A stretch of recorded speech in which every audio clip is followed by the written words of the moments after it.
नमस्कार। नेपाल टेलिभिजनको यो समाचारमा यहाँलाई स्वागत गर्दछु। म बद्रिकाजी गुरुङ र म छहरा दवाडी। समाचार सुरु गरौं प्रमुख समाचारबाट।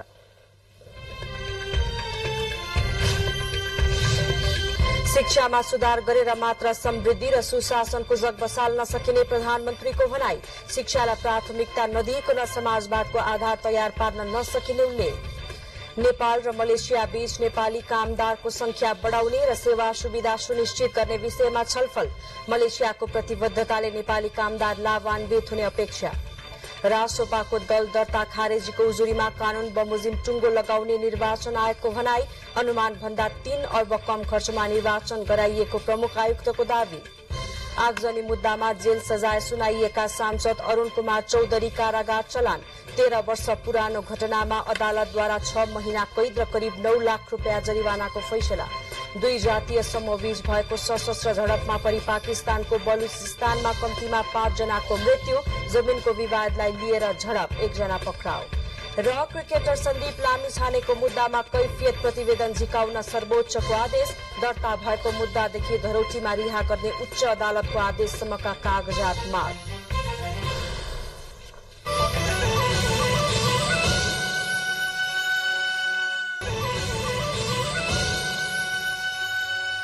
समाचार अब विस्तारमा। प्रधानमन्त्री पुष्पकमल दाहाल प्रचण्डले शिक्षामा सुधार गरेर मात्र समृद्धि र सुशासनको जग बसाल्न सकिने बताउनु भएको छ। सिन्धुपाल्चोकको जुगल गाउँपालिका 5 चनौटे स्थित चीनको सहयोगमा नवनिर्मित विद्यालय भवनको उद्घाटन गर्दै प्रधानमन्त्रीले शिक्षालाई प्राथमिकता नदिइकन समाजवादको आधार तयार पार्न नसकिने बताउनुभयो।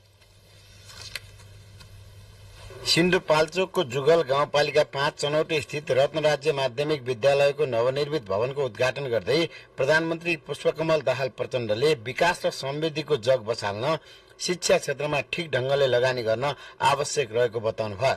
समतामूलक समाज निर्माणको आधार नै शिक्षा भएको उल्लेख गर्दै उहाँले शिक्षाको गुणस्तरले मात्र सुशासन, सभ्यता, संस्कृति र विकासको आधार तयार पार्ने उल्लेख गर्नुभयो। प्रधानमन्त्री दाहालले भौतिक पूर्वाधारका साथै शिक्षाको गुणस्तर महत्वपूर्ण भएको भन्दै यसका लागि शिक्षक, विद्यार्थी र अभिभावकको सहकार्य र सम्बन्ध जरुरी रहेको बताउनुभयो। भवन निर्माणमा सहयोग पुर्याएकोमा प्रधानमन्त्री प्रचण्डले नेपाल सरकार र आफ्नो तर्फबाट चीन सरकार र चिनिया जनतालाई धन्यवाद दिनुभयो। नेपाली जनताको समृद्धि र सुशासनको आकांक्षामा चीन सरकारको निरन्तर सहयोग रहने अपेक्षा रहेको पनि उहाँले बताउनुभयो। जनताको समृद्धिको आकांक्षा, सुशासनको आकांक्षामा पनि चीन सरकारको अझ ठूलो सहयोग हुने विश्वास पनि म व्यक्त गर्न चाहन्छु। प्राथमिकता के हो भन्दा शिक्षा र फेरि पनि शिक्षाको गुणस्तर भयो भने मात्रै त्यो देशमा सामाजिक न्याय पनि हुन्छ, सभ्यताको पनि विकास हुन्छ, एकता र अनुशासन पनि मजबुत हुन्छ, लगनशील र देशभक्त नागरिकको पनि विकास हुन्छ र विकासले पनि गति लिन्छ।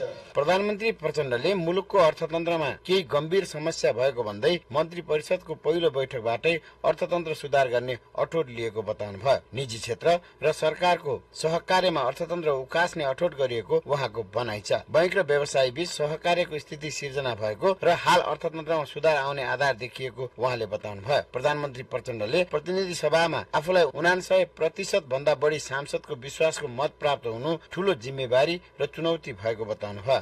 विकास, सुशासन र समृद्धिको चुनौती एक्लै पूरा गर्न नसकिने भन्दै उहाँले आम जनसमुदाय र छिमेकीको सहयोगबाट मात्र त्यो चुनौती छिचोल्न सक्ने उल्लेख गर्नुभयो। नेपालको विकासमा भारत र चीन सरकारबाट महत्वपूर्ण सहयोग रहने विश्वास गरिएको उहाँको भनाइ छ। मैले आफ्नो क्याबिनेटको मन्त्री परिषदको पहिलो बैठकबाट अर्थतन्त्रमा सुधारको निम्ति अगाडि बढ्ने केही अठोटहरू लिएको छु र बैंक र व्यवसायीहरूको बीचको सम्बन्धलाई नयाँ ढंगले अगाडि बढाउने प्रतिबद्धता व्यक्त गरेको छु र केही सकारात्मक संकेतहरू पनि यो बीचमा देखा पर्न थालेका छन्। कार्यक्रममा प्रतिनिधि सभाका निवर्तमान सभामुख अग्निप्रसाद सापकोटा, सांसद माधव सापकोटा सुबोध, नेपालका लागि चिनिया राजदूत छेङ सोङ लगायतले सम्बोधन गर्नुभयो। भूकम्पपछि चीन सरकारले करिब 1 अर्ब रुपियाँको लागतमा 150 वटा भन्दा बढी कोठा रहेका 3 वटा भवन निर्माण गरी हस्तान्तरण गरिसकेको छ। प्रधानमन्त्री पुष्पकमल दाहाल प्रचण्डले मलेसियामा रहेका नेपाली कामदारको हित, सुरक्षा र कल्याणको विषय सुनिश्चित गर्नुपर्नेमा जोड़ दिनुभएको छ।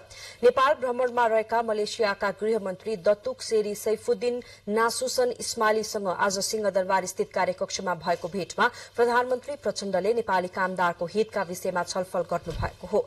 मलेसिया सरकारले नेपाली श्रमिकहरूलाई प्रदान गर्दै आएको वातावरणका लागि सरकारका तर्फबाट धन्यवाद दिँदै उहाँले नेपाली श्रमिक व्यवस्थापनका विषयमा केही समस्या भए मलेसियाले कानूनी तथा संस्थागत सुधार गर्ने विश्वास व्यक्त गर्नुभयो।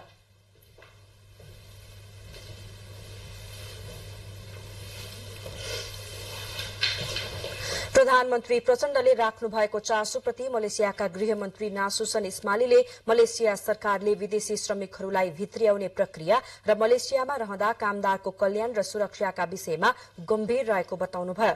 उहाँले मलेसियाको 5 वटा आर्थिक क्षेत्रमा कामदारको आवश्यकता रहेको जानकारी दिँदै कामदारको कल्याणका लागि नीतिगत तथा कानूनी ढाँचामा सुधार गर्ने प्रतिबद्धता पनि व्यक्त गर्नुभयो। भेटका अवसरमा दुवै देशबीच उच्च राजनीतिक तथा प्रशासनिक तहमा भेटघाट तथा संवाद बढ़ाउँदै व्यापार, लगानी, पर्यटन, आर्थिक विकास लगायतका क्षेत्रमा रहेका सम्भावनाहरूमा समेत मिलेर काम गर्ने विषयमा छलफल भएको थियो। यसैबीच नेपाल र मलेसिया बीच श्रम समझदारी परिमार्जन गर्ने समझदारी पनि भएको छ। नेपाल सरकार र मलेसिया सरकार बीच मलेसियामा नेपाली कामदारको संख्या बढ़ाउने, उनीहरूको सेवा सुविधाको व्यवस्थापन गर्ने विषयमा छलफल भएको छ। 3 दिने नेपाल भ्रमणमा रहेका मलेसियाका गृहमन्त्री सैफुद्दिन नासुसन र श्रम, रोजगार तथा सामाजिक सुरक्षा मन्त्री डोल प्रसाद अरियाल बीच भएको भेटवार्तामा सो विषयमा छलफल भएको हो। द्विपक्षीय भेटमा नेपाली कामदारहरूलाई मलेसियाका कामदार सरहको सेवा सुविधा दिने विषयमा मलेसिया सकारात्मक रहेको बताइएको छ। आगामी दिनमा नेपाली कामदार मलेसिया लैजाने तथा अप्ठ्यारोमा परेका कामदारको तत्काल उद्धार गर्ने विषयमा छलफल भएको श्रम मन्त्री अरियालले जानकारी दिनुभयो।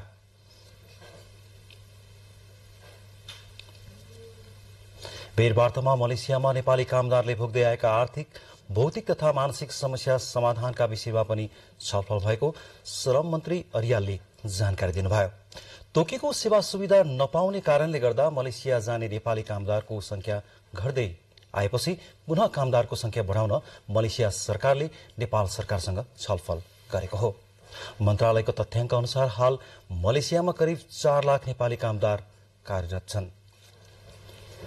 गत मंसिर 4 गते सम्पन्न प्रतिनिधि सभा सदस्य र प्रदेश सभा सदस्य निर्वाचनका लागि 6 अर्ब 50 करोड़ 46 लाख रुपैयाँ खर्च भएको निर्वाचन आयोगले जानकारी दिएको छ। सरकारले निर्वाचनका लागि 10 अर्ब रुपैयाँ विनियोजन गरेकोमा 6 अर्ब 50 करोड़ 46 लाख रुपैयाँ मात्रै खर्च भएको प्रमुख निर्वाचन आयुक्त दिनेश कुमार थपलियाले जानकारी दिनुभयो। आयोगले संचारकर्मीसँग गरेको निर्वाचन समीक्षा गोष्ठीमा अनुमान गरिएको भन्दा कम खर्चमा निर्वाचन गराउन सफल भएको जनाएको छ।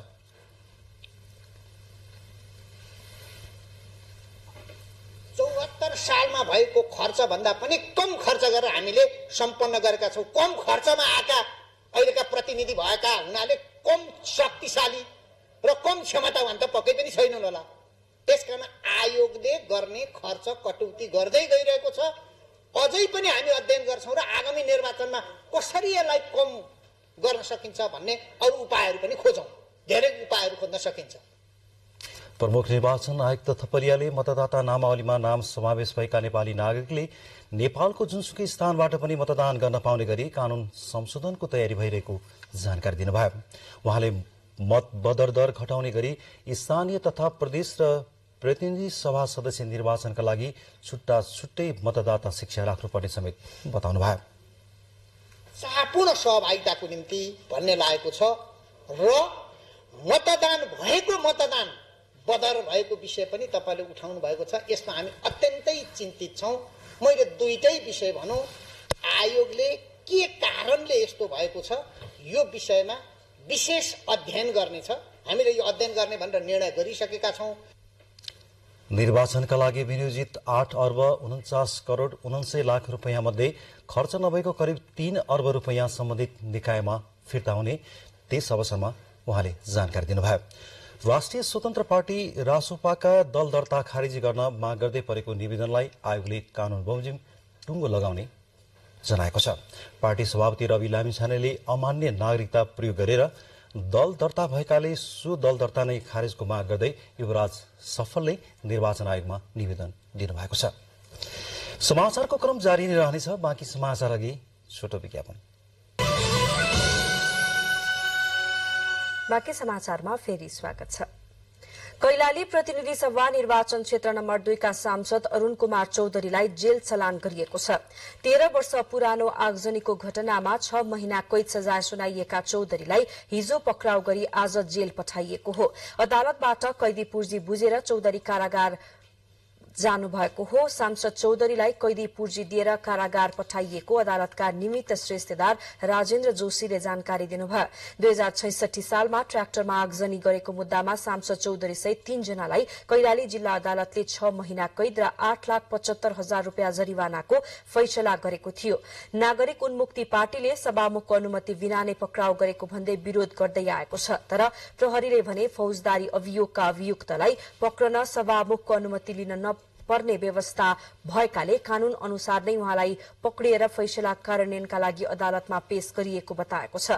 चौधरीलाई पक्राउ गरेको विरोधमा नागरिक उन्मुक्ति पार्टीका सांसदहरूको अवरोधका कारण आज लुम्बिनी प्रदेशसभाको बैठक केही बेर स्थगित भएको थियो। कुनै पनि सांसद फौजदारी कसुरमा जेल चलान भएसँगै उसको सांसद पद स्वतः निलम्बन हुने कानूनी व्यवस्था छ। सुदूरपश्चिम प्रदेशमा सत्ता साझेदार दल नागरिक उन्मुक्ति पार्टीको अडानका कारण प्रदेशका मुख्यमन्त्री राजेन्द्र सिंह रावलले प्रदेशसभा समक्ष विश्वासको मत लिन ढिलाइ हुँदै गएको छ।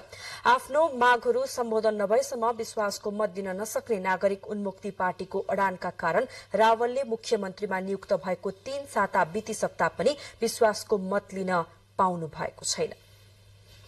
सुदूरपश्चिम प्रदेशका मुख्यमन्त्री राजेन्द्र सिंह रावलले अहिलेसम्म प्रदेश सभाबाट विश्वासको मत लिन सक्नु भएको छैन। नागरिक उन्मुक्ति पार्टीलाई फकाउँदै आउनुभएका मुख्यमन्त्री रावलले प्रतिनिधि सभा सदस्य अरुण कुमार चौधरी कारागार चलान भएपछि मुख्यमन्त्री संकटमा पर्नु भएको हो। मुख्यमन्त्रीमा नियुक्त भएको 3 हप्ता भन्दा बढी समय बितिसक्दा पनि रावलले विश्वासको मत लिन सक्नु भएको छैन। कानूनतः मुख्यमन्त्रीमा नियुक्त भएको 30 दिनभित्र विश्वासको मत लिइसक्नु पर्ने हुन्छ। प्रदेशमा मन्त्री परिषद विस्तार समेत हुन सकेको छैन भने 2 बिना विभागीय मन्त्रीको पनि मन्त्रालय टुङ्गो लागेको छैन। मुख्यमन्त्रीले विश्वासको मत कहिले लिने भन्ने तय भएको छैन।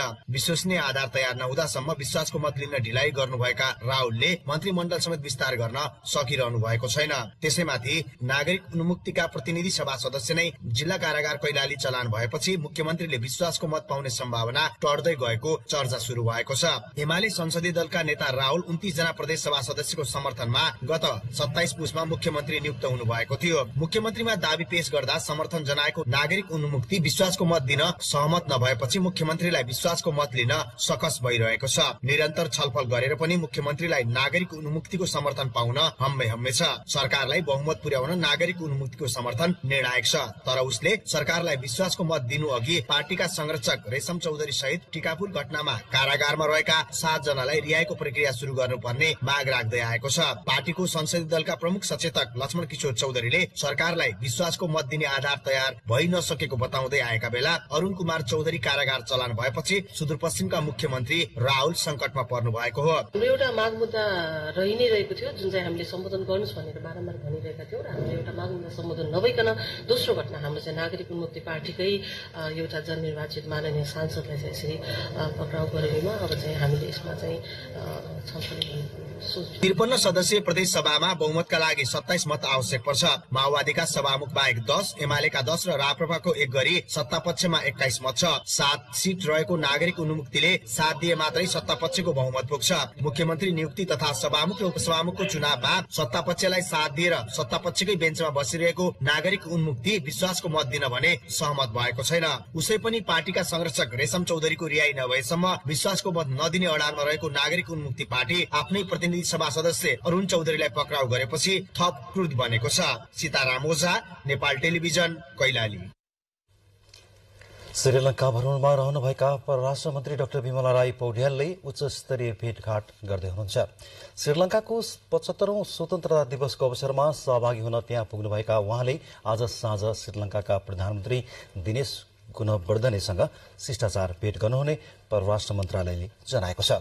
प्रधानमन्त्रीसँगको भेट अघि परराष्ट्र मन्त्री पौडेलले श्रीलंकाका विदेश मन्त्री अली सबरीसँग भेट गर्नुहुनेछ। भेटवार्तापछि उहाँ श्रीलंकाको स्वतन्त्रता दिवसको पूर्व सन्ध्यामा आयोजना हुने विशेष सांस्कृतिक कार्यक्रममा सहभागी हुनुहुनेछ। भोलि बिहान श्रीलंकाको स्वतन्त्र दिवसको अवसरमा आयोजित समारोह एवं परेड कार्यक्रममा परराष्ट्र मन्त्री डाक्टर पौड्याल सहभागी हुने कार्यक्रम रहेको छ। कार्यक्रम सकिएपछि दिउँसो श्रीलंकाका राष्ट्रपति रनिल विक्रमासिंघेसँग शिष्टाचार भेट गर्ने कार्यक्रम रहेको परराष्ट्र मन्त्रालयले जनाएको छ। सन् 2040 सम्ममा विश्वको जनसंख्याको 29 मिलियन जनसंख्या क्यान्सर रोगबाट संक्रमित हुने विश्व स्वास्थ्य संगठनले प्रक्षेपण गरेको छ। संसदको राष्ट्रिय सरकार तथा समन्वय समितिले विश्व क्यान्सर दिवसको अवसरमा सरकारवाला निकायसँग आज गरेको अन्तर्क्रियामा विज्ञहरूले सो जानकारी दिनुभएको हो। क्यान्सरबाट मृत्यु हुने दोस्रो ठूलो कारण भएको पनि त्यसवखत जानकारी दिएको छ। त्यस्तै न्यून तथा मध्यम आय स्रोत भएका देशमा 70% मृत्युको कारण क्यान्सर रोग हुने समितिमा जानकारी दिएको छ। यस्तै नेपालमा 9% मृत्युदर क्यान्सर रोगको कारण हुने भक्तपुर क्यान्सर अस्पतालका कार्यकारी निर्देशक डाक्टर विश्वदत्त पौडेलले समितिलाई जानकारी दिनुभयो। नेपालमा पछिल्लो समय महिलामा स्तन तथा पाठेघरको क्यान्सर तथा फोक्सो र अन्ध्राबाट संक्रमित बिरामीहरूको संख्या बढ़िरहेको डाक्टर पौडेलले जानकारी दिनुभयो। बलि दिन भारत पुर्याएकी 16 वर्षीय नेपाली किशोरीको उद्धार गरिएको छ। नेपाल प्रहरीको मानव बेचबिखन अनुसन्धान ब्यूरोको पहलमा भारतको दिल्ली स्थित मंगलबजार गल्लीबाट उद्धार गरिएको हो। ब्यूरोले पत्रकार सम्मेलन गरी बालिकाको उद्धारबारे जानकारी दिएको हो। बालिकालाई तान्त्रिक बाबासँग भेटाई तान्त्रिक बाबा खुशी भएमा अथाह पैसा पाउने प्रलोभन दिए त्यहाँ पुर्याएको थाहा भएको छ। आगामी पूर्णिमाका दिन बालिकाको बलि चढाउने योजना रहेको तथ्य पनि खुलेको प्रहरी उपरीक्षक श्रेष्ठले जानकारी दिनुभयो। 2 महिनादेखि नै बालिकाको खोजी गरिएको भए पनि 2 दिन अघि मात्र प्राप्त सूचनाका आधारमा बालिकाको उद्धार गर्न सफल भएको उहाँले जानकारी दिनुभयो। वैदेशिक रोजगारीको प्रलोभनमा पारी विदेशी लागेका 12 नेपाली महिलाको पनि उद्धार गरिएको छ। मंसिर र पुसमा भारत पुर्याएका 12 महिलालाई मानव बेचबिखन अनुसन्धान ब्यूरोले राजस्थान जयपुर अन्तर्राष्ट्रिय विमानस्थलबाट उद्धार गरिएको जनाएको छ। समाचारमा फेरि पालो भएको छ छोटो विज्ञापनको। बाँकी समाचारमा फेरि स्वागत छ। उपराष्ट्रपति नन्दबहादुर पुनले खेलकुद पूर्वाधारका विकासका लागि तीनै तहका सरकारहरूले लगानी बढ़ाउनु पर्ने बताउनु भएको छ।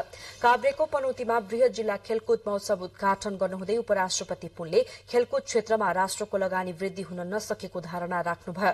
खेलकुद पूर्वाधारहरूको अभावमा खेलाड़ीहरूले राम्रो प्रदर्शन गर्ने वातावरण नबनेको भन्दै अलपत्र पूर्वाधारको व्यवस्थापन र नयाँ पूर्वाधार निर्माणमा तीनै तहका सरकार लाग्नुपर्ने उपराष्ट्रपति पुनको जोड़ छ। उपराष्ट्रपति पुनले सीमित स्रोत साधनका बीच पनि खेलाड़ीहरूले देखाएको साहस र राष्ट्रलाई दिएको सफलता प्रशंसनीय रहेको उल्लेख गर्नुभयो। भातृत्व, शान्ति र समझदारी विकासका लागि खेलकुद महत्वपूर्ण माध्यम हो। यो समाज र राष्ट्रको महत्वपूर्ण चिनारी तथा पहिचान पनि हो। कार्यक्रममा पूर्व संचार मन्त्री तथा प्रतिनिधि सभा सदस्य गोकुल प्रसाद बास्कोटा, पूर्व राज्य मन्त्री सूर्यमान दोङले खेलकुद क्षेत्रको विकासका लागि अझै धेरै काम गर्न बाँकी रहेको भन्दै सबै तहको सरकार बीचको सहकार्य जरूरी रहेको बताउनुभयो। महोत्सवमा जिल्लाको 13 वटा पालिकाको सहभागिता रहेको छ। भ्रष्टाचार नियन्त्रण, सुशासन र सदाचार अभिवृद्धिमा जनचेतना अभिवृद्धि गर्ने उद्देश्यका साथ राष्ट्रव्यापी लोकगीत प्रतियोगिताको आयोजना गरिएको छ। अख्तियार दुरूपयोग अनुसन्धान आयोगको 32औं स्थापना दिवसको अवसर पारेर सो प्रतियोगिताको आयोजना गरिएको हो। अख्तियार दुरूपयोग अनुसन्धान आयोगको आयोजना र रेडियो नेपालको सहकार्यमा आयोजित प्रतियोगितामा अन्तिम छनौटमा परेका 15 जना प्रतियोगीले प्रतिस्पर्धा गरेका थिए। कार्यक्रममा संचार तथा सूचना प्रविधि मन्त्रालयका सचिव एवं रेडियो प्रसार सेवा विकास संचालक समितिका अध्यक्ष डाक्टर बैकुण्ठ अर्यालले लोकगीत मार्फत भ्रष्टाचार नियन्त्रणमा जनचेतना अभिवृद्धि गर्न महत्वपूर्ण सहयोग पुग्ने विश्वास व्यक्त गर्नुभयो।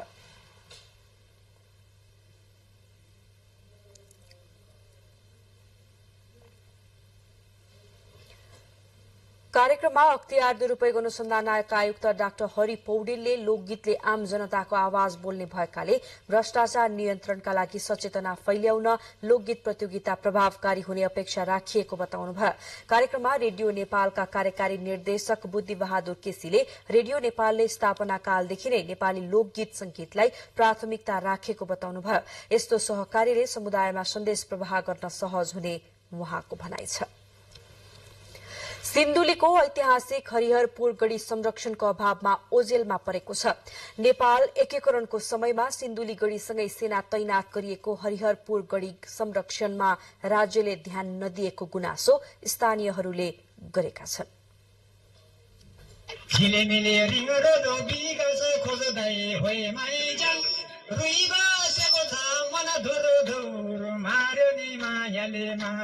यो गीत सिन्धुलीको हरिहरपुर गढ़ी गाउँपालिका 1 का ज्ञान बहादुर गोलेले गाएको गीत हो। गीतमा गोलेले भने झैं संरक्षणको अभावमा रहेको छ ऐतिहासिक हरिहरपुर गढ़ी किल्ला। सिन्धुलीको पर्यटकीय क्षेत्रको रूपमा रहेको हरिहरपुर गढ़ी किल्ला संरक्षणको अभाव हुँदा पर्यटकबाट ओझेलमा परेको छ। सिन्धुली, मकवानपुर र काभ्रेको संगम स्थलमा रहेको हरिहरपुर गढ़ी किल्लाको झन्डै 700 वर्ष पुरानो इतिहास छ। 13औं शताब्दीमा निर्माण गरिएको इतिहास बोकेको हरिहरपुर गढ़ीको उचित संरक्षणको अभावमा लोप हुने अवस्थामा पुगेको छ। सिन्धुली सदरमुकाम हुँदै निर्माण गरिएको मदन भण्डारी राजमार्गको पश्चिम खण्डको हरिहरपुर गढ़ी स्थित मदन भण्डारी राजमार्गबाट 8 किलोमिटरको दूरीमा पुग्न सकिने हरिहरपुर गढ़ी किल्लासम्मको बाटो समेत सहज बन्न सकेको छैन। तामाङ जातिको बसोबास भएको क्षेत्रमा रहेको हरिहरपुर गढ़ी किल्ला संरक्षण नहुनुमा पिछडिएको क्षेत्र र राज्यले व्यवस्था गरेको स्थानीयको भनाइ छ।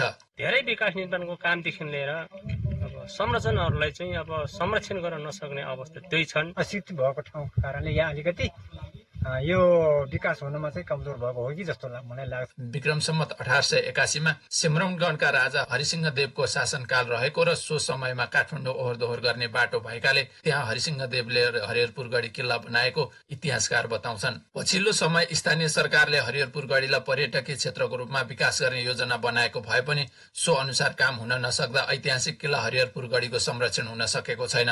नेपाल एकीकरणको समयमा सिन्धुली गढ़ीसँगै हरिहरपुर गढ़ी किल्लामा समेत सेना तैनात गरेको इतिहास हरिहरपुर गढ़ीले बोकेको छ। इतिहास बोकेको किल्लालाई संरक्षण गरी पर्यटकीय क्षेत्रको रूपमा विकास गर्ने योजना बनाएको भए पनि आवश्यक बजेटको अभावमा काम अगाडि बढ्न नसकेको हरिहरपुर गढ़ी गाउँपालिकाका अध्यक्ष वज्रध्वज वाइबाले बताउनु भयो। अब यो हरिहरपुरलाई पर्यटकीय क्षेत्र बनाउनका लागि हामी सबैको सहयोग चाहिन्छ। हामी सबैको हातेमालो गर्नुपर्नेछ। गढ़ी संरक्षणको लागि गाउँपालिकाले डीपीआर तयार पारिसकेको भए पनि डीपीआर अनुसार काम अगाडि बढाउन सकेको छैन। गढ़ी किल्लासम्म पुग्ने सड़क निर्माण र डीपीआर अनुसारको भौतिक पुनर्निर्माण गर्न अगुवाई गर्ने सिन्धुली क्षेत्र नम्बर 2 का सांसद लेखनाथ दाहाल राजनको भनाइ छ। डीपीआर बमोजिमको बजेट व्यवस्थापन गर्ने र यो ऐतिहासिक किल्लाको विरासतलाई नयाँ ढंगले स्थापित गर्ने, सौन्दर्यीकरण गर्ने र पर्यटकहरूलाई आउँ लाग्ने एउटा चाहिँ बनाउने, आकर्षणको केन्द्र बनाउने प्रक्रियामा मेरो सक्रिय पहल कदमी र नेतृत्व हुनेछ। सिन्धुलीका 2 किल्ला सिन्धुली गढ़ी र हरिहरपुर गढ़ी नेपाल र नेपालीको गर्विलो भूमि हो। पुर्खाले निर्माण गरेका किल्ला तथा दरबारहरूको संरक्षण गर्न सके राष्ट्र निर्माणमा थप टेवा पुग्ने देखिन्छ। नेपाल टेलिभिजनका लागि अनिल भण्डारी, बागमती प्रदेश, सिन्धुली। बाजुराको बुढीहन्दा नगरपालिका 2 जनप्रकाश माविको मैदानमा लगाइएको जैतुनको बिरुवा संरक्षणको अभावमा अल्पत्र परेको छ। 9 करोड़ बढी खर्च गरेको लगाइएको जैतुनका बिरुवा संरक्षण नहुँदा सुक्दै गएका छन्। परीक्षणका लागि कुल्टीमा 28 प्रजातिका 636 बिरुवा रोपिएको थियो। इटालियन सरकारको सहयोगमा सन् 2006 मा लगाइएको जैतुन सन् 2016 मा सफल भएको भन्दै परियोजना सकिएको थियो। विश्वमा महँगो तेलका रूपमा चिनिने जैतुनको तेल नेपाली बजारमा प्रति लिटर 3000 भन्दा माथि पर्ने गरेको छ। यो तेलबाट क्यान्सर र छालाको उपचारमा प्रयोग हुने गरेको स्वास्थ्यकर्मी बताउँछन्। समाचार फेरि पालो भएको छ प्रमुख समाचारको।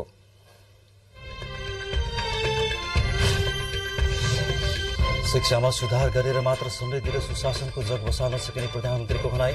शिक्षालाई प्राथमिकता नदिकन समाजवादको आधार तयार पार्न नसकिने उल्लेख।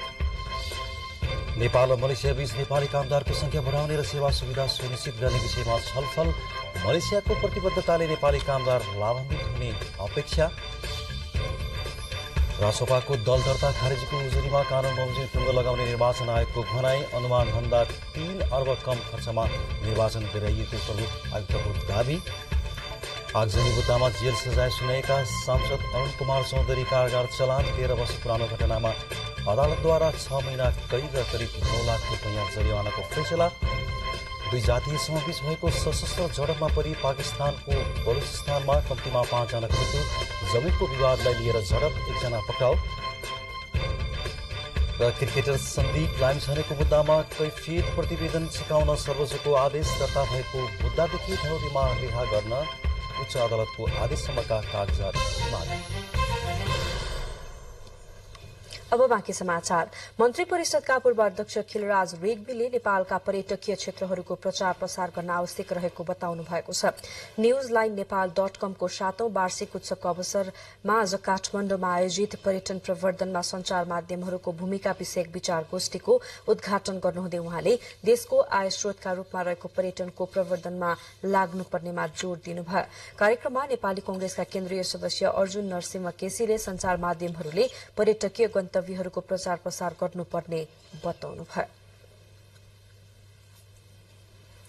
पश्चिम नवलपरासीको रामग्राम नगरपालिकाले सामुदायिक विद्यालयमा विद्यार्थीको उपस्थिति बढ़ाउन हाजिरीको आधारमा नगद छात्रवृत्ति वितरण कार्यक्रम शुरू गरेको छ।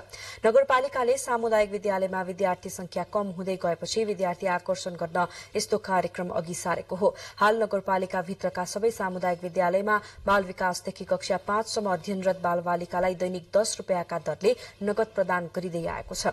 सानो कक्षाबाट विद्यार्थी विद्यालयमा अनुपस्थित हुँदा बालबालिकाको सिकाइमा असर र शिक्षक अभिभावक बीच पनि दूरी बढ़ेकाले यस्तो कार्यक्रम शुरू गरिएको नगर प्रमुखले बताउनुभयो। नगरपालिकाले यस कार्यक्रमलाई थप व्यापक बनाएर आगामी दिनमा 100% विद्यार्थी उपस्थित गराउने योजना बनाएको पनि बताइएको छ। हाल नगरभित्र रहेका 32 वटा सामुदायिक विद्यालयमा बाल विकासदेखि कक्षा 5 सम्म पढ्ने 4689 विद्यार्थीले उपस्थितिको आधारमा छात्रवृत्ति पाउने उल्लेख छ।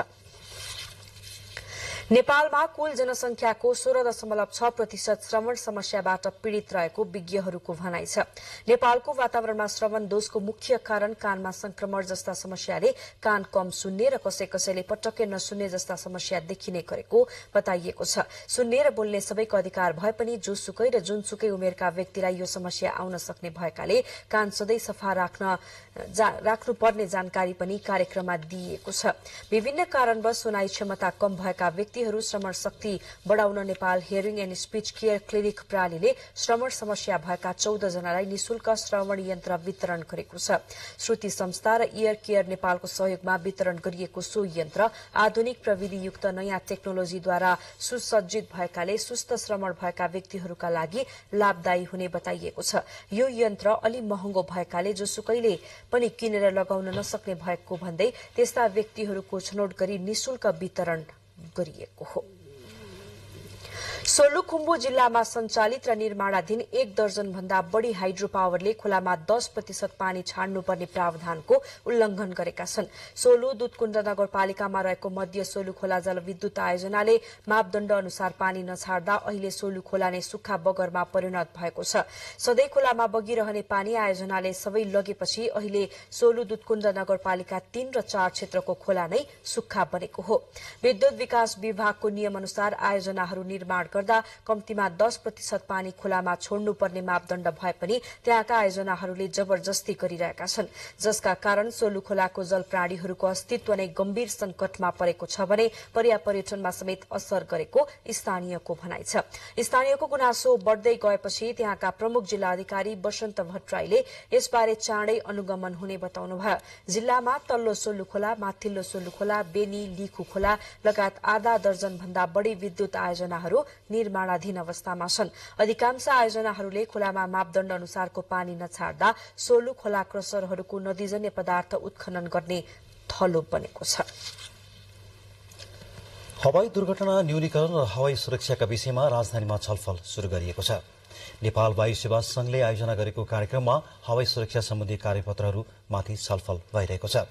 कार्यपत्रहरू विशेष गरी हवाई सुरक्षा कसरी बलियो बनाउन सकिन्छ भन्ने विषयमा केन्द्रित रहेको छ। कार्यक्रममा संघका महासचिव मनोज कार्कीले हवाई सुरक्षाका सम्बन्धमा सत्य तथ्य समाचार प्रकाशन तथा प्रसारण गर्न आम सञ्चार माध्यमहरूसँग आग्रह गर्नुभयो। पछिल्लो समय सामाजिक सञ्जाल मार्फत हवाई सुरक्षाका विषयमा भ्रामक समाचारहरू आइरहेकोले त्यसबाट नेपालको हवाई सुरक्षाको बारेमा नकारात्मक सन्देश प्रभाव भइरहेको महासचिव कार्कीले बताउनुभयो। अब अन्तर्राष्ट्रिय प्रसंग। पाकिस्तानको दक्षिण पश्चिम बलुचिस्तान प्रान्तको बोलन जिल्लामा बिहिबार 2 जातीय समूहबीच भएको सशस्त्र झडपमा कम्तीमा 5 जनाको मृत्यु भएको छ। घटनामा 1 जना घाइते भएको स्थानीय सञ्चार माध्यमले उल्लेख गरेको छ। अधिकारीहरूका अनुसार जिल्लाको बागेनारी क्षेत्रमा जमिनको विवादलाई लिएर झडप भएको थियो। झडपमा दुवै समूहले स्वचालित हतियारको प्रयोग गरेका थिए। केही घण्टासम्म चलेको सशस्त्र झडपमा दुवै पक्षतर्फ हताहती भएको अधिकारीहरूले बताएका छन्। सुरक्षाकर्मीले मृतक र घाइतेलाई स्थानीय अस्पतालमा भर्ना गरेको प्रहरीले जनाएको छ।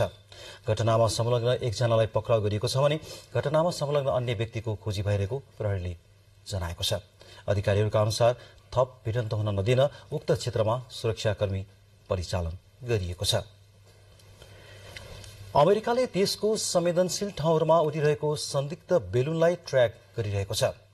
धेरै उचाइमा आकाशमा देखिएको सो बेलुन चीनको हो भन्नेमा आफूहरू विश्वस्त रहेको अमेरिकी रक्षा अधिकारीहरूले बताएका छन्। तर तथ्यहरू प्रमाणित नभएसम्म अनुमान नगर्न चीनले चेतावनी दिएको छ। हालै यो बेलुन मोन्टानाको पश्चिमी राज्यमाथि देखिएको थियो।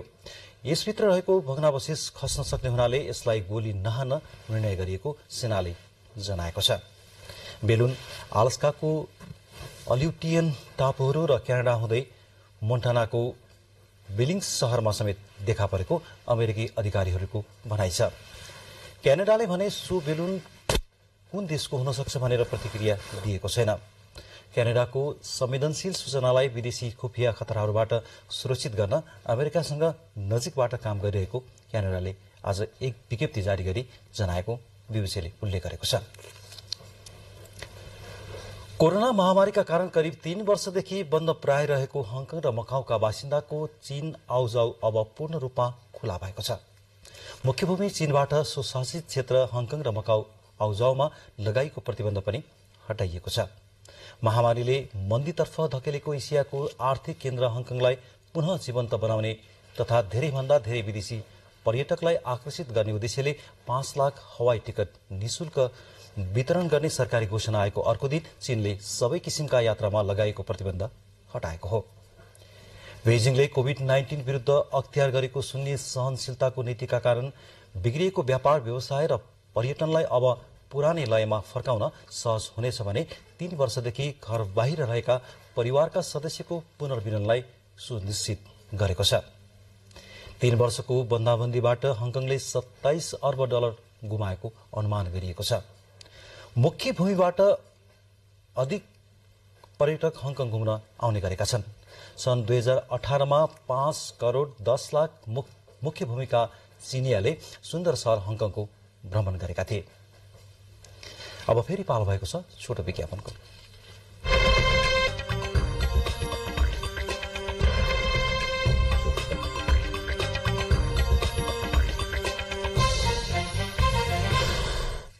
अब आर्थिक समाचार। गहुँको अभावमा सुनसरी मोरङ औद्योगिक कोरिडोरमा रहेका मैदा उद्योगहरू बन्द हुन थालेका छन्। भारत सरकारले दिएको कोटा अनुसारको गहुँ आयातमा ढिलाइ हुँदा मैदा उद्योगहरू बन्द हुने अवस्थामा पुगेका हुन्। उद्योगहरू बन्द भएसँगै व्यापारीहरूले आटा र मैदाको मूल्य समेत बढाएका छन्। कच्चा पदार्थ गहुँ अभावमा सुनसरी मोरङ औद्योगिक कोरिडोरका 7 मध्ये 5 वटा मैदा उद्योगहरू बन्द भएका छन्। भारत सरकारले 2022 मे 14 देखि गहुँ निर्यातमा प्रतिबन्ध लगाएपछि नेपाली मैदा उद्योगहरूमा गहुँ अभाव हुन थालेको थियो। पछिल्लो पटक भारत सरकारले उपलब्ध गराएको 50,000 मेट्रिक टन गहुँ समेत आयात नहुँदा मैदा उद्योगहरू बन्द हुने क्रम बढेको छ।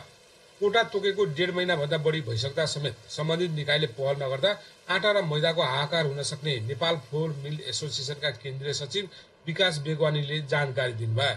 उहाँले मैदा उद्योगहरू बन्द भएपछि मैदाको मूल्य समेत बढेको बताउनु भयो। र मटेरियलको लागि मात्रै यति हामीले कठिनाइ भोग्नु पर्ने भयो भने भोलि उद्योग चलाउन त धेरै नै गाह्रो हुन्छ। त्यसैले यसलाई खोलाउनुपर्छ।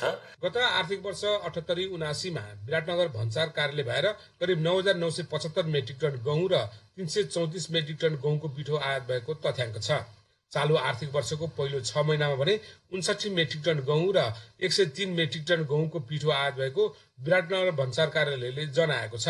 इन्डियाले चाहिँ अब अलिकति केही नेपाल जस्ता छिमेकीहरूलाई केही अलिकति सहुलियत गरिदिने, छोडो गरिदिने, अलिक खुला गर्ने भन्ने कुरो चाहिँ अब अनौपचारिक सुनिरहेछ, पत्र पत्रिकाले लेखिरहेछन्, तर यकिन चाहिँ भइसकेको छैन। अब केही कोठा तोकेर उसले देला जस्तो कुरा चाहिँ भइरहेछ। भारतले दिएको 50,000 मेट्रिक टन कोटा मध्ये 30,000 मेट्रिक टन गहुँ विभिन्न 24वटा उद्योगहरूलाई बाँडेर आयात अनुमति दिन लागेकोले मैदा उद्योगहरू 15 दिनभन्दा बढी नचल्ने मैदा उद्योगीहरूले बताएका छन्। आटा र मैदाको अभाव हुन नदिन तत्काल सरकारले करिब 2 लाख मेट्रिक टन गहुँ आयातका लागि भारत सरकारसँग पहल गर्नुपर्ने मैदा उद्योगीहरूको भनाइ छ। मोहन मानन्दर, नेपाल टेलिभिजन, प्रदेश नम्बर 1, विराटनगर। खेलकुद आर्थिक समाचारपछि अब खेलकुद सम्बन्धी समाचार।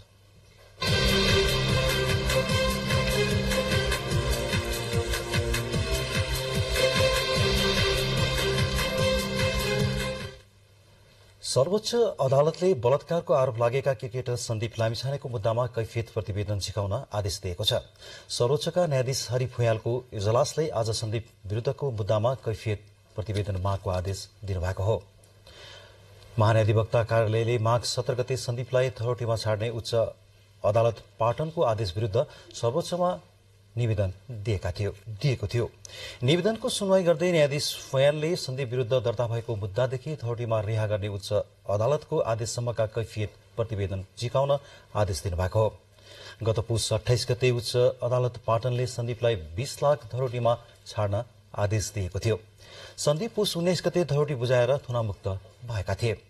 सन्दीप नेपाली टोलीको बन्द प्रशिक्षणमा समेत सामेल भइसकेका छन्। नेपाल क्रिकेट संज्ञानले उनको निलम्बन फुकुवा गर्दै प्रशिक्षणमा राखेको हो। बलात्कारको अभियोगमा जिल्ला अदालत काठमाडौँले उनलाई पूर्वपक्षका लागि थुनामा पठाएको थियो। जिल्ला अदालतको आदेश विरुद्ध सन्दीपले उच्च अदालत पाटनमा पुनरावेदन गरेका थिए। सन्दीप विरुद्धको बलात्कार मुद्दा भने जिल्ला अदालत काठमाडौँमा विचाराधीन अवस्थामा रहेको छ। सन्दीप विरुद्ध गत भदौ 21 गते प्रहरी विरुद्ध गौशालामा एक बालिकालाई बलात्कार गरेको भन्दै उजुरी परेको थियो। भदौ 30 गते काठमाडौँ जिल्ला अदालतले सन्दीप विरुद्ध पक्राउ पूर्जी जारी गरेको थियो। सन्दीप गत असोज 20 गते त्रिभुवन अन्तर्राष्ट्रिय विमानस्थलबाट पक्राउ परेका थिए।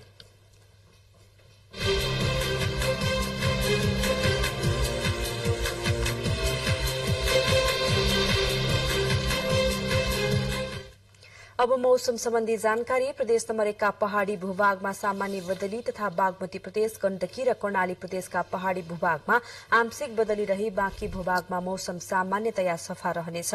प्रदेश नम्बर 1 र गण्डकी प्रदेशका हिमाली भूभागका 1-2 स्थानमा हल्का हिमपातको सम्भावना रहेको मौसम पूर्वानुमान महाशाखाले जनाएको छ।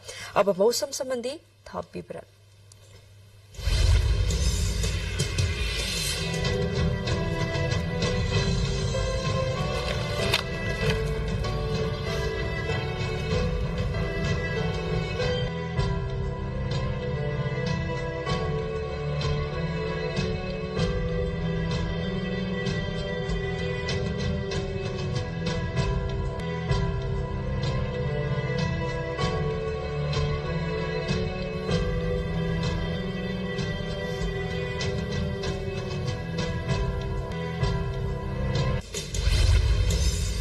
बुलेटिनको अन्त्यमा प्रमुख समाचार फेरि एकपटक।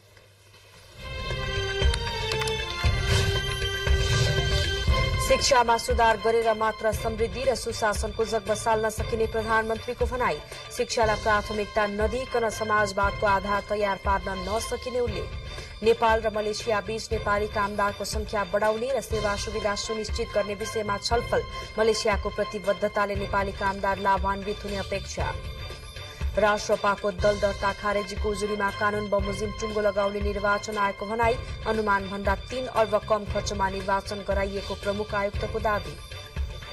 आगजनी मुद्दामा जेल सजाय सुनाइएका सांसद अरुण कुमार चौधरी कारागार चलान। 13 वर्ष पुरानो घटनामा अदालतद्वारा 6 महिना कैद र करिब 9 लाख रुपियाँ जरिवानाको फैसला। दुई जातीय समूह बीच भएको सशस्त्र झडपमा परि पाकिस्तानको बलुचिस्तानमा कम्तीमा 5 जनाको मृत्यु, जमिनको विवादलाई लिएर झडप, 1 जना पक्राउ। र क्रिकेटर सन्दीप लामिछानेको मुद्दामा कैफियत प्रतिवेदन झिकाउन सर्वोच्चको आदेश, दर्ता भएको मुद्दादेखि धरौटीमा रिहा गर्ने उच्च अदालतको आदेशसम्मका कागजात माग। हवस् त अहिलेलाई समाचारको सिलसिला यति नै। नेपाल टेलिभिजन हेर्दै गर्नुहोला। नमस्कार।